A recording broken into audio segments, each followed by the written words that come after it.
નમસ્કાર દર્શક મિત્રો, હું છું રૂપલ લુણીચિયા. સંપૂર્ણ ન્યૂઝમાં આપનું સ્વાગત છે. બનાસકાંઠા એલસીબીએ દાંતા પોલીસ સ્ટેશન વિસ્તારમાં કાર્યવાહી કરી હુન્ડાઈ ક્રેટા કારમાંથી ભારતીય બનાવટના વિદેશી દારૂનો જથ્થો ઝડપી પાડ્યો હતો.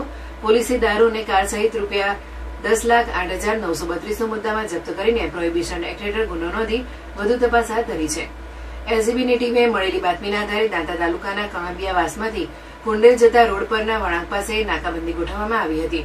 દરમિયાન GJ08 DS 8922 નંબરની ક્રેટા કાર આવતા પોલીસે તેને રોકવાનો પ્રયાસ કર્યો હતો. જોકે કાર ચાલક પોલીસને જોઈને વાહન મૂકીને ફરાર થઈ ગયો હતો.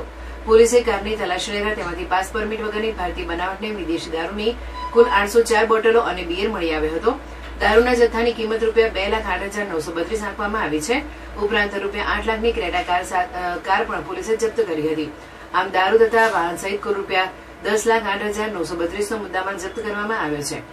ફરાર આરોપી રાજસ્થાનથી દારૂનો જથ્થો ગુજરાતમાં ઘુસાડવાના પ્રયાસમાં હોવાનું પોલીસ તપાસમાં સામે આવ્યું છે.